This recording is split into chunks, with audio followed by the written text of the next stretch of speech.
Hi everyone. So if you're getting this video, it means that you missed class today on the 10th of May. You need to watch this video and send me the answers to the questions that I posed. So I started class today asking the following question. Let's suppose that um, that there is someone who comes to school and everyone labels that person as goth, okay? And but the problem is when this person talks, they're not talking as if they are someone who is goth.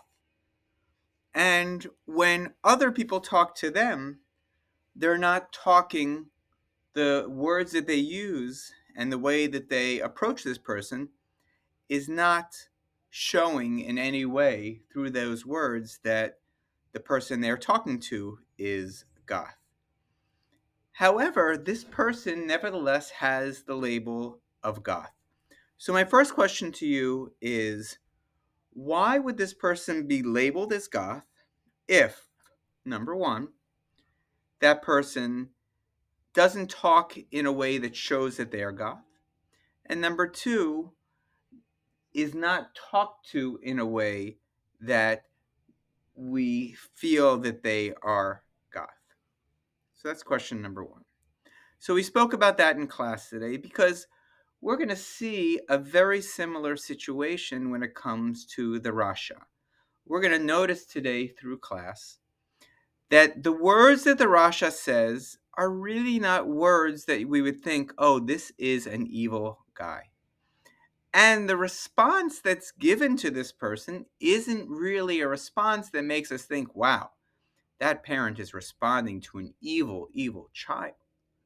And yet, we notice that the label given to this child from people from outside is that they are a Rasha.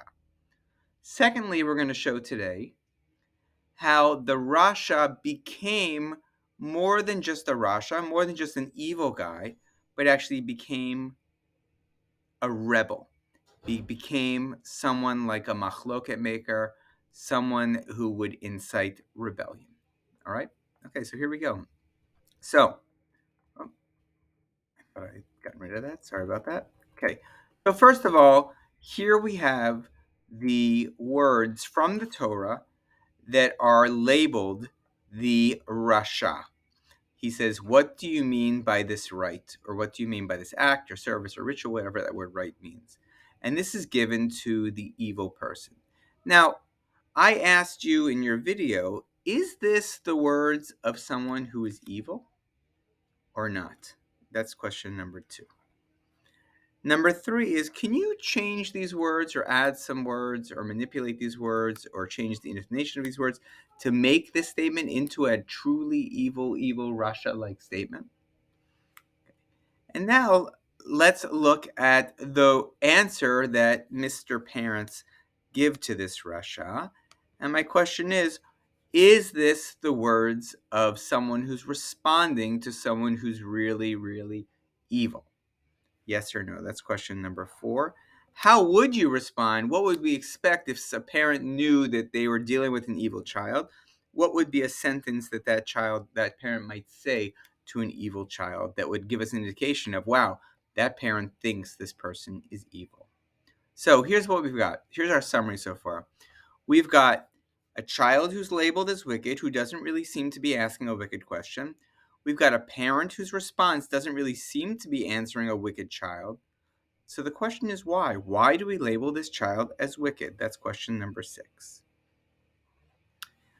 Just so you know, in our discussion in class, we discussed this as well, and some people said, well, he's wicked because his actions, not his words, but his actions show that he's wicked. Or he's wicked because the beginning of his wickedness is going to happen. So a bunch of different reasons. I'd like to make the claim that there's a reason why the Haggadah wants to have a wicked child around. And I'd like to make the claim that for some reason, when the child thinks that there are children around the table, they want to make sure that one of those children is wicked because for a reason. What might that reason be? Okay, and that's question number 7. Okay, so there's another place in the Mishnah that talks, and now I'm going to talk about this, how I believe that actually the wicked child, a Rasha, changes to becoming a rebellious child, almost like a Ben Surah Moreh. And so this is from the Mishnah, one of the earliest book of Jewish law. Maybe it was given it was transmitted to the Jewish people during the time, around the time when the Torah was given as well. And this Mishnah, this is from the book of Passover, where we're talking about the rules of Passover. And here's what it says: we pour the second cup of wine, and at this point, the child asks his father a question.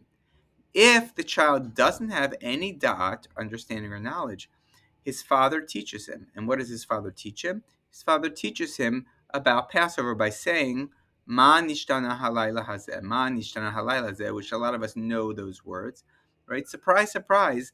This is a big, strange thing that actually it's not the youngest kid who's saying the Ma nishtana. Who is it who's actually saying the Ma nishtana? Right. It's the dad who's getting the manishna. The dad's actually kind of saying this and kind of pointing out all the strange things to his kid to kind of say, hey, wake up a little bit. There's some strange things going on here. Haven't you realized it? Okay. The Mishnah then goes ahead and finishes the rest of the manishna, and it then says the following: Ulefi da'ato shel ben aviv milamdo. The father teaches the child according to the da'at of the child.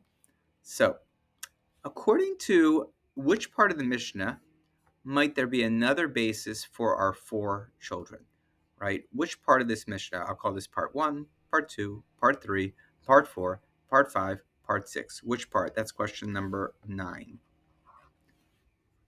Okay?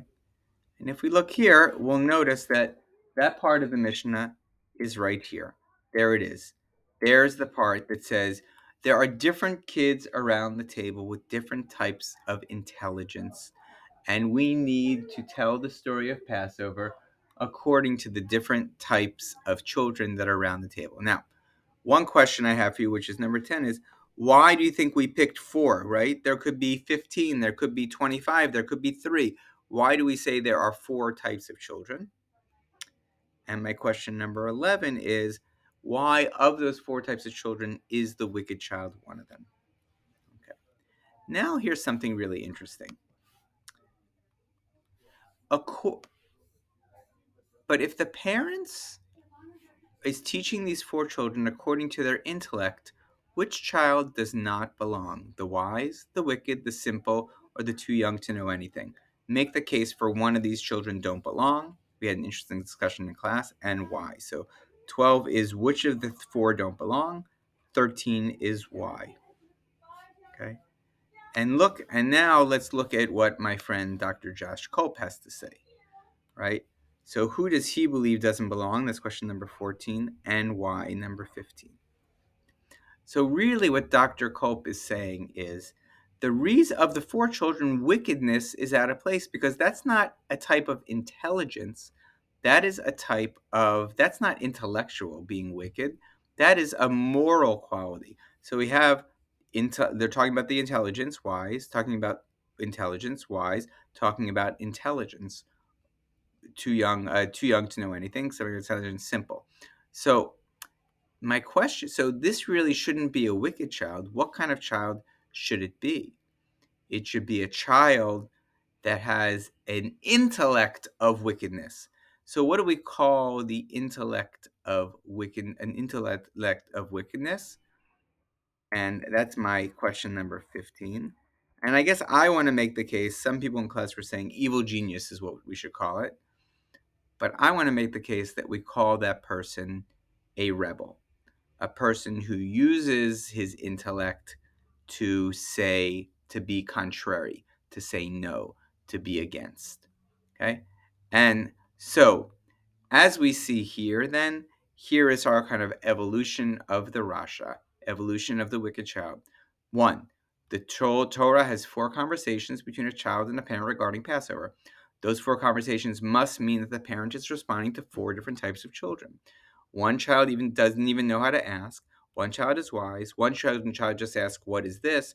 One child asks, "What does this ritual mean to you?" And those two children both get the same answer of, "God did some great stuff for me." So we call the one who said, "What is this?" doesn't know how to ask. And the child who says, "What does this ritual mean to me?" Is that child really a wicked child? Yes, of course. He is called the wicked child. And then we learn through Dr. Culp that we're not going to know, we're no longer going to call that child wicked. We're going to call them rebellious. That's it for today. All right. Thanks, everyone. And in your questions via email.